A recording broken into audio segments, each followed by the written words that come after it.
안녕하세요. 강 목사입니다.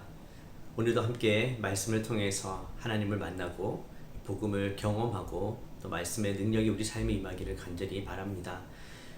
오늘은 구약 1권의 10번째 이야기입니다. 이삭의 축복인데요. 오늘 제목은 하나님의 역기능적 언약 가정입니다. 하나님께서 언약을 맺으신 그 가정과 가문, 그러나 성경을 보면 완전하지 않은 가정임을 볼 수가 있습니다. 그럼에도 불구하고 하나님께서는 그 언약을 신실하게 이루어 가시는 것이죠. 오늘 신학적 주제가 하나님은 우리의 삶을 주관하시며 우리의 역기능에도 불구하고 때로는 우리의 역기능을 통해 자신의 계획을 이루십니다. 가장 중요한 포인트는 하나님께서 우리 삶을 주관하신다라는 것입니다. 어떤 상황에서든 또 어떤 모습이든 하나님의 그 주권 속에서 하나님께서 사용하신다라는 의미이죠. 그래서 역기능에도 불구하고 또 역기능을 통해서도 하나님은 자신의 계획을 이루실 수 있다라는 것입니다. 이런 역기능 때문에 하지는 않으시지만 하나님의 뜻을 이루시는 데 있어서는 어떤 그런 역기능이라든지 여러 가지 제약들이 하나님께는 전혀 문제가 되지 않는다라는 것입니다. 하나님께서는 모든 것을 합력해서 또 선을 이루시고 하나님의 뜻을 이루어 가신다라는 것이죠. 그래서 오늘은 이삭이 축복하는 이 스토리 가운데 그 가정에 드러나는 어떤 역기능적인 모습들, 그럼에도 불구하고 하나님은 어떻게 그 언약을 이루시는지를 함께 살펴보도록 하겠습니다. 우리 서론에서는 스테인드 글라스에 대한 이야기가 나옵니다. 멀리서 보면 정말 아름다운 스테인드 글라스이지만 또 가까이 가서 보면 사실 깨어진 유리 조각입니다. 멀리서 바라볼 때랑 가까이서 볼 때가 다른 것이죠. 그래서 하나님의 디자인도 그렇습니다. 구원의 역사가 일상에서는 엉망으로 보일 수 있습니다. 서로 맞지 않고 하나씩 봐도 의미 없는 조각처럼 보일 수 있습니다. 그러나 우리 삶을 통째로 들여다보면 하나님의 큰 그림이 보이게 되는 것이죠. 자, 그래서 하나님은 언약 가운데 또 우리 삶 가운데 신실하신 분입니다. 그 언약을 반드시 이루는 분이시죠. 질문이 이렇습니다. 당시에는 이해하지 못했지만 나중에 하나님이 그 일을 사용하셔서 나를 축복하셨다는 사실을 깨달은 적이 있습니까? 아마 이 공부를 하시는 분들에게는 이런 삶의 경험들이 있을 것입니다. 그 당시에는 정말 이상하기도 하고 이해가 되지도 않고 과연 이것으로 하나님의 뜻이 이루어질 수 있을까? 모든 것이 막혀버리고 모든 것이 불가능해 보이는데 이 시간들이 지나고 나서 하나님께서 그것을 어떻게 축복으로 바꾸시고 또 하나님의 뜻을 이루어 가시는지를 경험할 수 있는 사건들이 분명히 있을 줄 믿습니다. 오늘 그래서 우리가 이 이삭의 이야기를 들으면서 그 가정의 스토리를 함께 살펴보면서 하나님이 우리도 사용하실 수 있고 또 우리의 연약함을 오히려 하나님의 뜻을 위해서 잘 사용하실 수 있다는 그런 소망 가운데 나아갈 수 있게 되기를 바랍니다. 이 J.D. 그리어란 분이 하나님은 우리의 어리석은 결정조차 사용하셔서 하나님의 목적을 이루십니다. 이것이 바로 하나님의 주권입니다. 물론 우리가 이제 하나님 안에서 하나님이 원하시는 올바른 결정들을 하면 참 좋습니다만 참 우리는 연약하고 또 어리석어서 그러지 못할 때도 있습니다. 그러나 그렇다고 해서 하나님의 뜻이 이루어지지 않느냐, 하나님의 계획이 다 망가지느냐, 그렇지는 않습니다. 그 모든 것을 통해서 하나님은 자신의 목적을 이루어 가십니다. 자, 첫 번째 주제입니다. 하나님은 역기능 가정을 통해서도 계획을 이루십니다. 창세기 27장 1절에서 17절까지 말씀인데요. 세상에 완벽한 가정은 없습니다. 어느 가정이나 유혹과 도전이 있습니다. 그렇죠. 에덴 동산 이후로 사실 좋았던 옛날은 없습니다. 우리가 옛날이여 라고 이야기하면서 옛날을 추억해 보긴 하지만 하나님께서 만드셨던 그 에덴에서의 가장 좋았던 그 시절 이후로 죄 때문에 쫓겨나게 되면서부터 인간의 역사를 보면 참 좋았던 때는 사실은 없습니다. 각 가정에는 그 가정마다의 문제점들이 있었고 역기능적인 모습들이 나타났습니다. 그렇지만 가정에 부으시는 하나님의 사랑과 은혜는 끊이지 않습니다. 깨진 가정에도 하나님은 자비를 베푸시는 분입니다.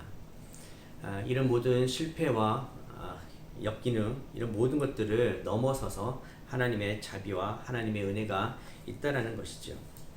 그래서 이 공부를 하면서 우리 가정 안에는 또 어떤 역기능적인 모습들이 있는지, 또 그것들을 하나님께서 어떻게 해결해 주시기를 간절히 소망하면서 나아갔으면 좋겠습니다. 분명히 복음에는 하나님의 능력이 나타나고 이 모든 것들도 해결할 수 있음을 믿습니다. 자, 창세기 27장에는 형제 간의 대결이 펼쳐집니다. 자, 이삭과 그의 가족이 역기능적이고 또 범죄를 저지르고 음모를 꾸밉니다. 다른 사람을 이용합니다. 이름에도 불구하고 이제 하나님께서 어떻게 자신의 약속을 이루어 가시는지를 보게 됩니다. 자, 오늘 27장을 읽게 되는데 26장에는 에서가 팥죽 한 그릇에 장자권을 파는 그런 사건이 등장합니다.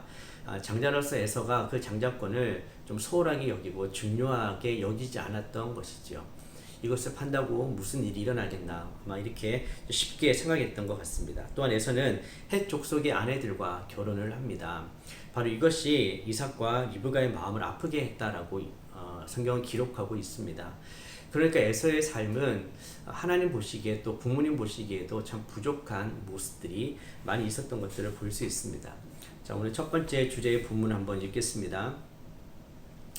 이삭이 나이가 많아 눈이 어두워 잘 보지 못하더니 맏아들 에서를 불러 이르되 내 아들아 하매 그가 이르되 내가 여기 있나이다 하니 이삭이 이르되 내가 이제 늙어 어느 날 죽을는지 알지 못하니 그런즉 네 기구 곧 화살통과 활을 가지고 들어가서 나를 위하여 사냥하여 내가 즐기는 별미를 만들어 내게로 가져와서 먹게 하여 내가 죽기 전에 내 마음껏 내게 축복하게 하라. 이삭이 그의 아들 에서에게 말할 때에 리브가가 들었더니 에서가 사냥하여 오려고 들로 나가매 리브가가 그의 아들 야곱에게 말하여 이르되 내 아버지가 내 형 에서에게 말씀하시는 것을 내가 들으니 이르시기를 나를 위하여 사냥하여 가져다가 별미를 만들어 내가 먹게 하여 죽기 전에 여호와 앞에서 내게 축복하게 하라 하셨으니 그런즉 내 아들아 내 말을 따라 내가 네게 명하는 대로 염소떼에 가서 거기서 좋은 염소 새끼 2마리를 내게로 가져오면 내가 그것으로 네 아버지를 위하여 그가 즐기시는 별미를 만들리니 네가 그것을 네 아버지께 가져다 드려서 그가 죽기 전에 네게 축복하기 위하여 잡수치게 하라. 야곱이 그 어머니 리브가에게 이르되 내 형 에서는 털이 많은 사람이요 나는 매끈매끈한 사람인즉 아버지께서 나를 만지실진데 내가 아버지의 눈에 속이는 자로 보일지라 복은 고사하고 저주를 받을까 하나이다. 어머니가 그에게 이르되 내 아들아 너의 저주는 내게로 돌리리니 내 말만 따르고 가서 가져오라. 그가 가서 끌어다가 어머니에게로 가져왔더니 그의 어머니가 그의 아버지가 즐기는 별미를 만들었더라. 리브가가 집안 자기에게 있는 그의 맏아들 에서의 좋은 의복을 가져다가 그의 작은 아들 야곱에게 입히고 또 염소 새끼의 가죽을 그의 손과 목에 매끈매끈한 곳에 입히고 자기가 만든 별미와 떡을 자기 아들 야곱의 손에 주니. 자, 엄청난 일이 이제 벌어지고 있습니다. 이삭이 나이가 많아 눈이 어두워 잘 보지 못합니다. 자, 이런 상황에서 맏아들 에서를 불러 축복을 하려고 하고 있습니다. 자, 이 부분에서 우리가 또 살펴볼 수 있는 것은 이삭의 문제점인데요. 첫 번째는 하나님께서 그 쌍둥이에게 예언의 말씀을 주셨는데 형이 동생을 섬기게 될 것이다. 창세기 25장 27절에 그 말씀을 주셨습니다. 그렇다면 그 당시의 문화와 사회적으로는 그 장자가 분명히 이 특권을 받아야 하지만 그러나 하나님께서 말씀하셨기 때문에 분명히 이삭도 그것을 기억하고 둘째인 야곱에게 축복을 했어야 되지 않겠습니까? 그러나 맏아들 에서를 불러서 축복을 하려고 합니다. 또 구약에서는 이 축복은 공개적으로 선포되는 것이 일반적이었습니다. 그렇지만 오늘 보면 맏아들 에서만 불러서 비공개적으로 좀 비밀리에 진행을 하려고 했었죠. 그래서 이것 때문에 오히려 역으로 야곱을 축복하게 되는 일들이 발생하게 됩니다. 자, 에서도 마찬가지입니다. 아까 이야기했듯이 26장에 있는 것처럼 자신의 장자권을 야곱에게 넘깁니다. 그 넘길 때도 보면 이렇게 맛있는 요리, 바로 그 팥죽이죠. 눈이 멀어서 자신의 그 최고의 축복을 야곱에게 넘겨주게 되는 것이죠. 자, 이런 여러 가지 문제점들이 각 개개인과 또 이 가정 안에 있습니다.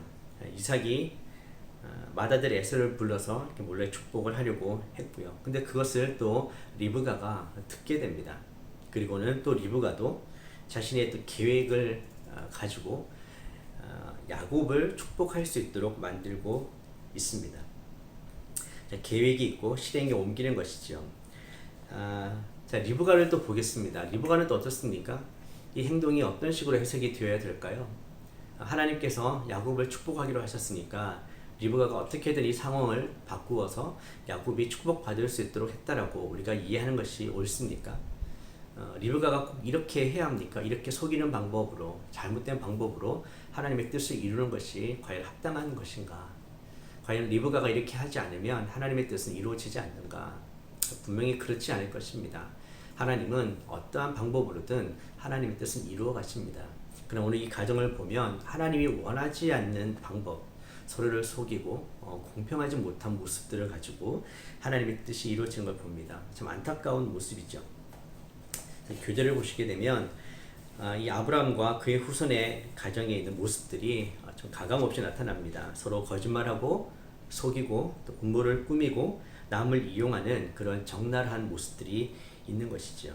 자, 이것이 왜 이렇게 일어나냐면 사실 편애 때문에 그렇습니다. 이삭은 큰아들 에서를 편애했고 아내 리브가는 작은 아들 야곱을 편애합니다. 그래서 그 편애하는 아들에게 축복을 주기를 원했던 것이죠. 부모로서 참 조심해야 되는 부분들이 바로 편애입니다. 정말 공평하게 사랑할 수 있으면 참 좋은데 또 그렇지 못한 게 인간의 모습이기도 합니다. 가정에서 부모가 편애할 때에 그 자녀들은 그것을 알고 느끼게 됩니다. 그러면 형제들 간에도 그것이 나타나게 되는 것이죠. 서로가 온전한 방법으로 관계를 맺지 못하고 또 라이벌로 또 서로의 부모에게 더 사랑을 받기 위해서 잘못된 행동들을 할 수도 있습니다. 그래서 가정에서 제일 하지 말아야 되는 것이 바로 편애라는 것입니다. 그래서 교육학적으로 편애를 하지 않을 수 있는 방법은 그 자녀가 가진 그 장점들을 편애하면 서로가 편애받지 않고 공평하게 사랑을 받을 수가 있습니다. 오늘 이 가정에서 이루어지는 정말 거짓말과 이 음모를 보면 참 어떻게 하나님의 언약 가정 안에서 이런 일들이 일어날 수 있을까? 정말 역기능적인 가정의 모습입니다. 혹시 우리와 여러분의 가정에는 이런 모습들이 있지는 않습니까? 하나님이 주신 그 언약 안에서 진실하고 또 사랑하고 섬기고 하나님의 뜻을 먼저 구하면서 정말 하나님 나라의 모습으로 우리의 가정이 세워지기를 간절히 바랍니다. 111페이지에 핵심 교리를 먼저 한번 읽어보겠습니다. 25번째입니다. 하나님의 계획과 인간의 행동. 우리의 삶 전체를 향한 하나님의 주권은 인간의 자유로운 행동까지 포함합니다. 잠언 19장 21절은 사람의 마음에는 많은 계획이 있어도 오직 여호와의 뜻만이 완전히 서리라라고 말씀합니다. 주님의 계획은 우리가 완전히 이해하지 못하는 방법을 통해서 펼쳐지며 이 계획은 인간의 선택에도 영향을 미칩니다. 예수님의 십자가는 사람들의 사악한 결정에 의해 실행되었습니다. 그러나 이것은 이미 모든 것을 아시는 하나님의 계획 속에 있었습니다. 이처럼 인간이 자유롭게 선택한 죄의 행동들조차 이미 하나님의 포괄적인 계획 속에 들어 있습니다. 하나님이 자신을 사랑하는 이들에게는 모든 것이 합력하여 선을 이루도록 일하고 계심을 아는 우리는 현재의 상황이 이해되지 않을 때도 계획하신 대로 이루시겠다는 하나님의 약속을 믿어야 합니다. 하나님의 계획과 인간의 행동, 자유의지입니다. 참 어려운 어떤 신학적인 부분이긴 하지만 우리가 좀 쉽게 생각하면 결국 우리의 자유의지, 우리의 행동도 넓게는 하나님의 계획 속에 있습니다. 결정되어 있지는 않지만 하나님은 우리의 행동들, 우리의 자유의지에 따라서 행하는 것들을 하나님께서 원하시는 대로 계획대로 이루어 가시고 또 그것조차도 사실은 하나님의 계획 속에 있다라는 것이죠. 그래서 이삭과 리브가 또 에서 야곱이 이렇게 계획들을 합니다. 자기 임의로 결정하고 속이고 음모를 꾸미지만 사실은 이 모든 것도 하나님의 계획 안에서 하나님의 뜻을 이루어가는 과정이다라고 또 이해할 수도 있습니다. 질문에 불완전한 사람들에게도 하나님의 은혜가 계속된다는 사실이 나를 자유롭게 하고 하나님의 계획에 참여하게 합니까? 어떤 사람들은 하나님 뜻을 내가 정확하게 알지 못하기 때문에 뭔가를 하지 못하는 사람도 있습니다. 마치 얽매여 있는 것처럼. 그러나 하나님은 우리를 이렇게 로봇처럼 프로그래밍 하지 않으셨잖아요. 우리에게 자유의지를 주셨고 자유롭게 할 수 있는 마음과 생각들을 주셨습니다. 그래서 우리가 완전하지는 못해도 하나님께서 우리를 보고 계시고 또 인도하신다는 것을 믿고 하나님의 뜻 안에서 하나님의 마음을 가지고 자유롭게 하나님의 일들을 할 수 있게 되기를 바랍니다. 그래서 이 모든 일들을 하기 전에 늘 주의 마음을 품을 수 있도록 주님의 뜻을 알 수 있도록 기도하고 또 하나님과의 그 친밀한 관계 안에서 점검을 받고 또 더 나아간다면 혼자 결정하는 것에는 오류가 있을 가능성이 많기 때문에 또 신실한 사람들과 함께 또 그런 믿음의 공동체 안에서 또 점검받으면서 하나님의 계획에 참여한다면 분명히 우리의 삶을 통해 하나님의 뜻이 이루어질 줄 믿습니다. 두 번째 주제입니다. 하나님은 속이는 자를 통해서도 계획을 이루십니다. 자, 우리 두 번째 주제를 시작하면서 왜 거짓말을 하고 남을 속일까에 대한 질문을 합니다. 사람들은 왜 거짓말할까요? 왜 남을 속일까요? 여기서의 답은 간단하다고 이야기합니다. 원하는 것을 얻기 위해서입니다. 내가 원하는 것을 얻는데 좀 쉬운 방법으로 하고자 하는 것이죠. 쉬운 문제를 유출한다는 것, 학생들이 컨닝하는 것, 남의 리포트를 베끼는 것, 좋은 점수를 얻기 원하는 것. 그러니까 거짓말을 해서라도 자기가 원하는 것을 가지려고 하는 것이죠. 사실 누구에게나 이런 마음들이 있을 수 있습니다. 또한 거짓말하는 이유 중에 하나는 두려움도 있겠지요. 내가 뭔가 잘못을 했기 때문에 그것이 들키지 않기 위해서 거짓말을 하고 속이기도 합니다. 이런 모습들, 즉 이 이삭의 가정의 이 구성원들의 그 모습들을 보면 바로 그런 갈망들이 있고 그런 마음들이 있고 어떻게 보면 우리의 마음에 그런 것들이 분명히 있기도 합니다. 자, 야곱은 축복에 대한 갈망 때문에 아버지에게 거짓말을 하게 됩니다. 그래서 오늘 본문을 읽어보겠습니다. 두 번째 주제의 본문은 창세기 27장 18절에서 29절까지입니다. 야곱이 아버지에게 나아가서 내 아버지여 하고 부르니 이르되 내가 여기 있노라. 내 아들아 네가 누구냐? 야곱이 아버지에게 대답하되 나는 아버지의 맏아들 에서로소이다. 아버지께서 내게 명하신 대로 내가 하였사오니 원하건대 일어나 앉아서 내가 사냥한 고기를 잡수시고 아버지 마음껏 내게 축복하소서. 이삭이 그의 아들에게 이르되 내 아들아 내가 어떻게 이같이 속히 잡았느냐? 그가 이르되 아버지 하나님 여호와께서 나로 순조롭게 만나게 하셨음이니이다. 이삭이 야곱에게 이르되 내 아들아 가까이 오라. 네가 과연 내 아들 에서인지 아닌지 내가 너를 만져보려 하노라. 야곱이 그 아버지 이삭에게 가까이 가니 이삭이 만지며 이르되 음성은 야곱의 음성이나 손은 에서의 손이로다 하며 그의 손이 형 에서의 손과 같이 털이 있으므로 분별하지 못하고 축복하였더라. 이삭이 이르되 네가 참 내 아들 에서냐? 그가 대답하되 그러하니이다. 이삭이 이르되 내게로 가져오라. 내 아들이 사냥한 고기를 먹고 내 마음껏 내게 축복하리라. 야곱이 그에게로 가져가매 그가 먹고 또 포도주를 가져가매 그가 마시고 그의 아버지 이삭이 그에게 이르되 내 아들아 가까이 와서 내게 입맞추라. 그가 가까이 가서 그에게 입맞추니 아버지가 그의 옷에 향취를 맡고 그에게 축복하여 이르되 내 아들의 향취는 여호와께서 복 주신 밭의 향취로다.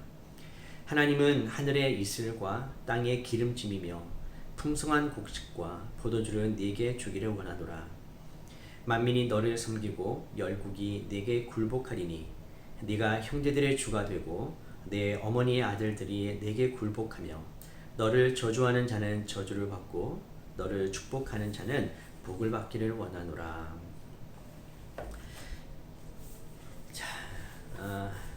야곱과 아버지와의 대화가 길게 이어지고 있습니다.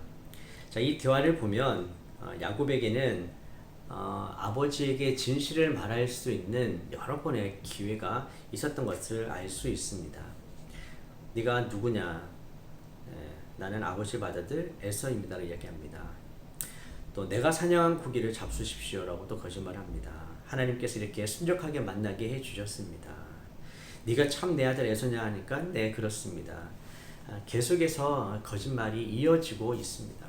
사실 이게 거짓말의 속성이죠. 한번 거짓말을 하면 또 그 거짓말을 덮기 위해서 더 다른 거짓말 또 더 큰 거짓말을 해야 되는 것입니다. 사실 이 시간들을 통해서 분명히 진실을 이야기할 수 있었지만 야곱은 계속해서 거짓말을 하고 있습니다. 결정적으로 이삭이 야곱을 에서라고 믿게 된 것은 그 옷에 있는 향취 그리고 매끈매끈한 피부를 가렸던 그 옷들입니다. 결국 이 옷이란 사건이 나중에 야곱이 이제 이스라엘 이름이 바뀌지 않습니까? 그리고 12아들을 낳고 나서 결국 요셉과의 어떤 스토리 가운데 이 옷 때문에 결국 속임을 당하고 슬퍼하게 되는 장면도 등장하기도 합니다. 이렇게 거짓을 이야기하는 음모를 꾸미고 아버지를 속이는 이런 야곱의 모습 교재에 보면 우리도 야곱과 별반 다르지 않습니다. 원하는 것은 손에 넣을 수만 있다면 진실을 왜곡해도 괜찮다고 생각합니다. 질문입니다. 쉽게 거짓말을 하는 자신에게 놀란 적이 있습니까? 주로 무엇 때문에 무엇을 얻으려고 거짓말을 하는 것 같습니까? 이 시간 우리 성경 공부를 하는 과정이지만 혹시 내 안에 이런 거짓의 영이 있다면 좀 회개의 기도를 하기를 원합니다. 습관적인 거짓말이 있다면 주님 앞에 고백하십시오. 주님 내 입에 진실의 말, 내 입이 진실할 수 있도록 내 마음이 진실할 수 있도록 그리고 사람을 두려워하지 않도록 거짓의 영에 속아서 우리가 무엇을 얻기 위해서 잘못된 방법을 선택하지 않도록 함께 좀 기도했으면 좋겠고요. 이 세상에 일어나는 많은 일들을 보면 정말 무엇이 참이고 무엇이 거짓인지 정말 분별하기도 어렵습니다. 언론에서 나오는 이야기들도 한편에서는 이렇게 이야기하고 한편 저렇게 이야기하고 어떤 게 거짓말이고 진실인지 정말 어려울 때도 많습니다. 세상 사람들과의 관계를 하다 보면 정말 쉽게 그냥 거짓말하는 사람들도 만나기도 합니다. 자기가 얻기를 원하는 것들을 좀 쉽게 얻으려는 것이죠.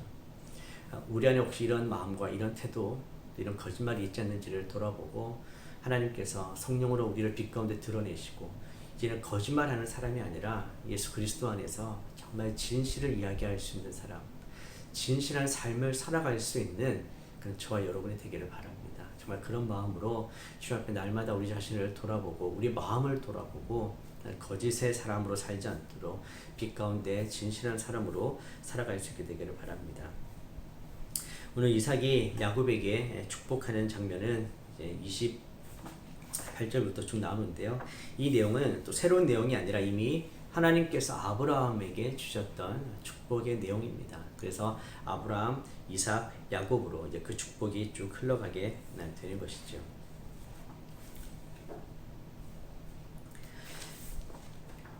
자, 이제 세 번째 주제입니다.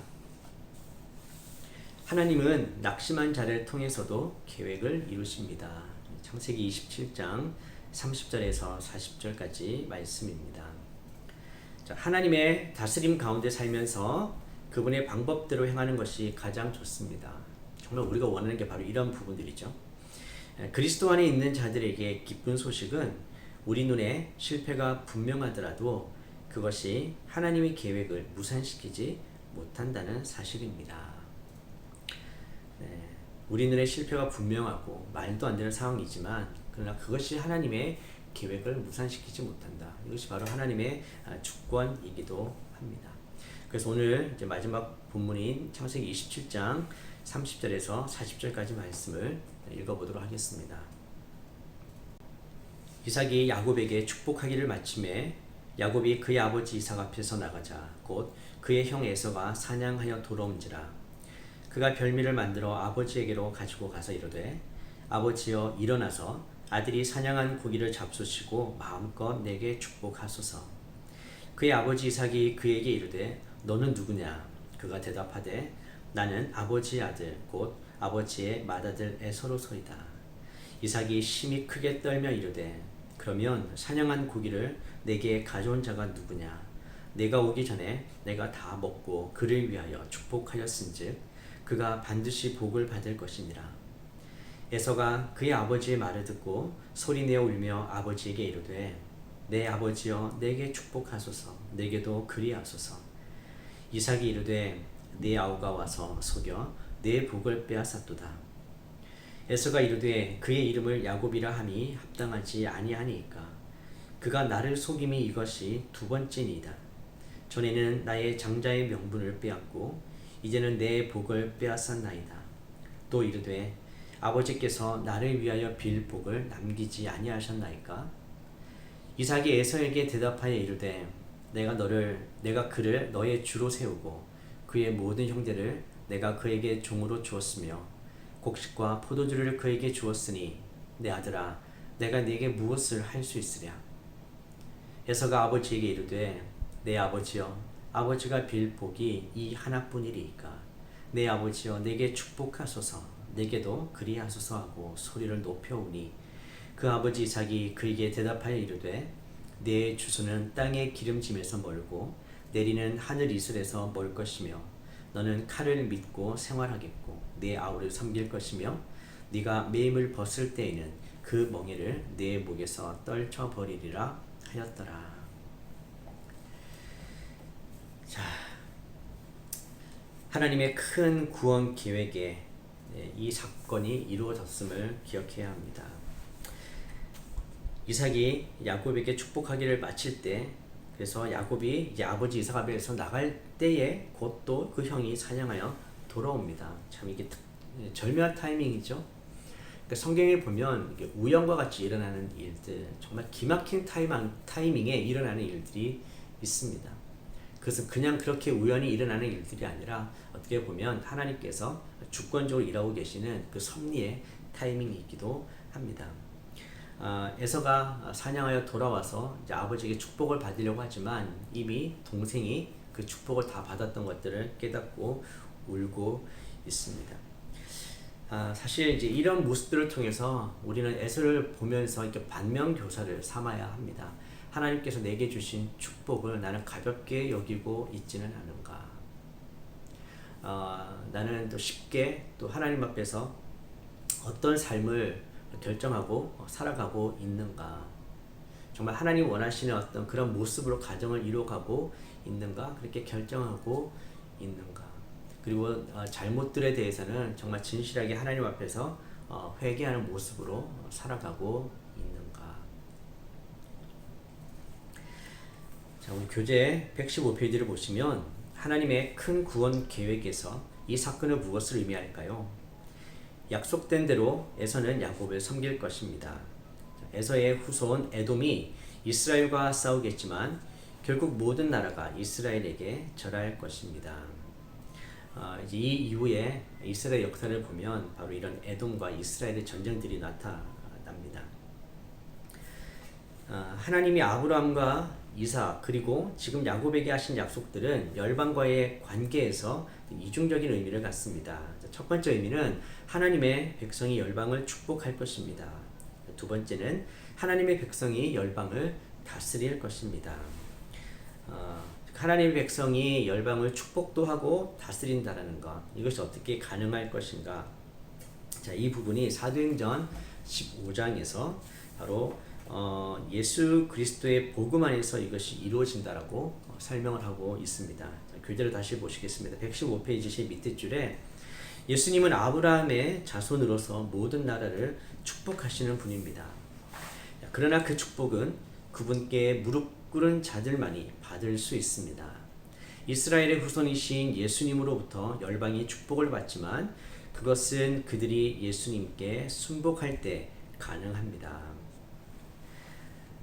하나님 앞에 나아가서 그 다스림 앞에 나아갈 때에 우리는 하나님의 축복을 받게 된다라는 이것이 이제 바로 야곱까지 이루어진 그 하나님께서 축복하셨던 그 내용이고 곧 예수 그리스도를 통해서 완전히 이루어진 내용들입니다. 이제 질문 보시면 왕이신 예수님께 순복하는 것이 지배나 강압에 의한 것이 아닌 사랑의 행동인 이유는 무엇일까요? 네, 지금도 전 세계를 보면 예수 그리스도를 주님으로 왕으로 고백하고 하나님께 사랑과 그 모든 헌신을 드리는 사람들이 있습니다. 오늘 성경 공부를 하는 저와 여러분도 그 예수 그리스도를 우리 인생의 주인으로 또 왕으로 모시고 섬기죠. 이 모든 것이 강압과 억압으로 이루어진 것이 아닙니다. 분명한 것은 그분이 우리를 위해 하신 일을 우리가 너무나 잘 알기 때문에, 또 우리를 얼마나 사랑하시는지를 잘 알기 때문에, 또 그분이 어떤 분인지를 우리가 분명하게 알기 때문에 우리에게는 자발적으로 겸손하게 그분의 통치 아래 들어가고, 또 그분의 통치 안에서 하나님이 약속하신 그 은혜와 축복을 누리고 있는 것이죠. 우리 이제 결론을 보면 우리는 땅끝까지 복음을 전하라는 명령을 통해 하나님의 약속을 수행하도록 부름을 받았습니다. 자, 바로 이것이 큰 축복이라는 것. 예수 그리스도 안에 들어오면, 그분의 다스림 앞에 나아가면 이 성경이 약속한 모든 축복을 받을 수 있다. 이것을 우리가 사람들에게, 세상 사람들에게 전해야 되는 것이죠. 바로 그 사명을 우리가 받은 것입니다.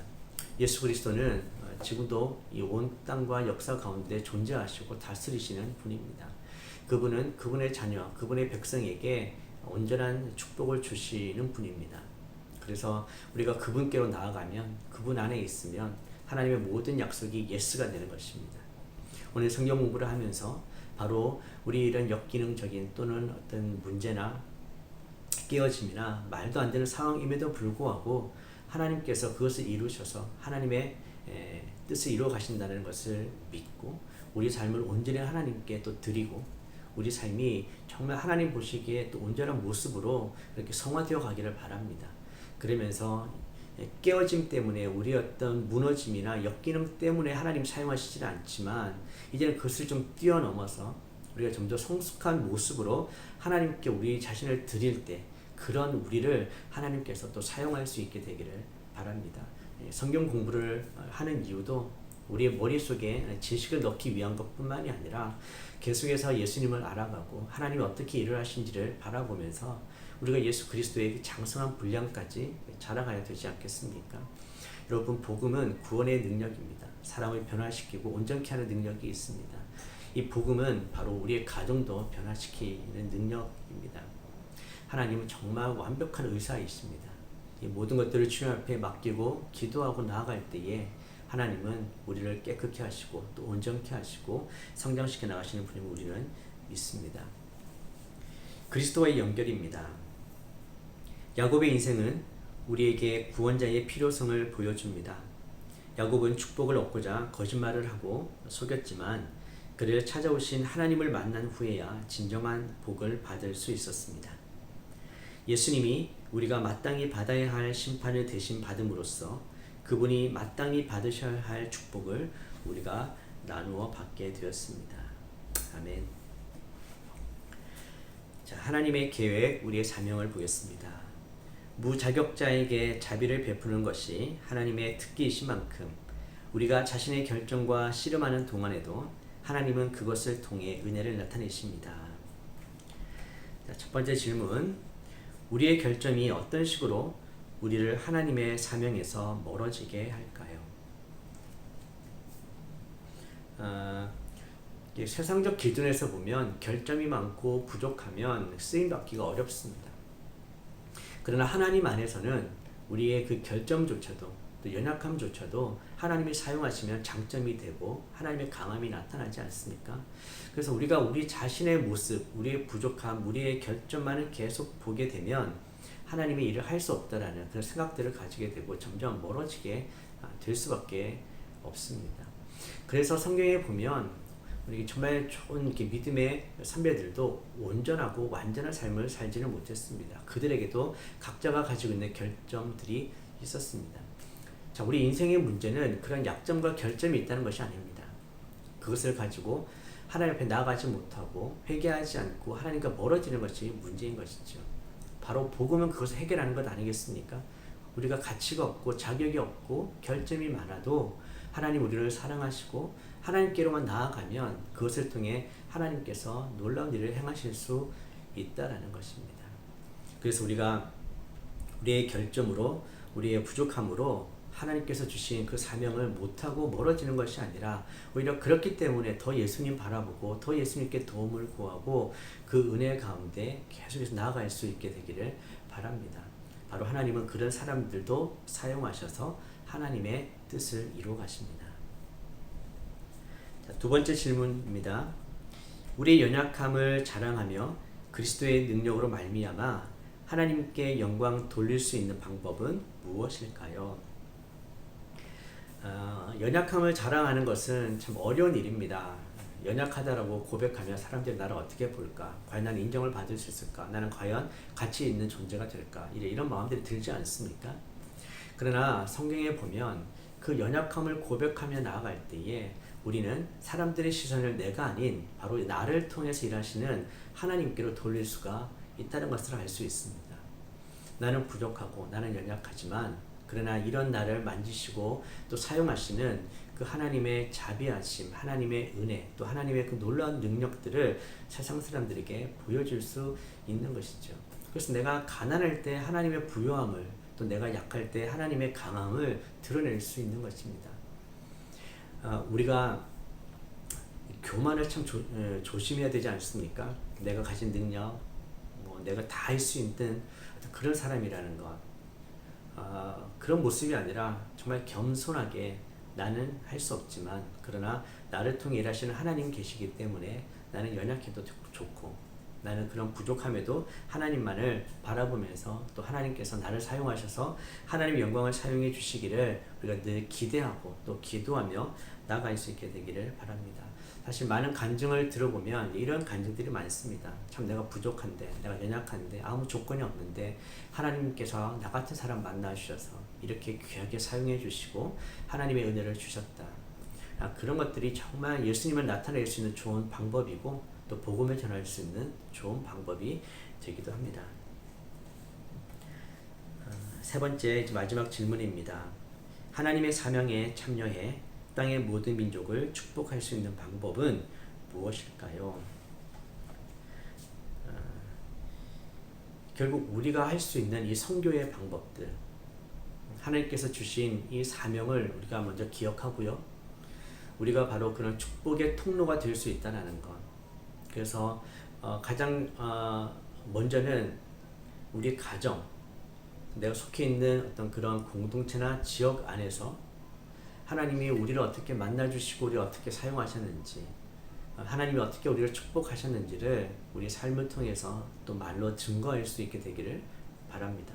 그리고 더 나아가서는 우리의 시야를 넓혀서 전 세계에, 온 열방 속에 하나님이 어떤 일을 행하고 계시는지를 우리가 바라보면서 또 우리가 이 세계 각국에 있는 또 선교사님들을 또 기억하면서 우리가 할 수 있는 최선의 방법들, 기도와 또 물질과 또 서로 연락하면서 계속해서 이 땅 가운데 그 백성들을 축복할 수 있는 권리들을 사용하셨으면 좋겠습니다.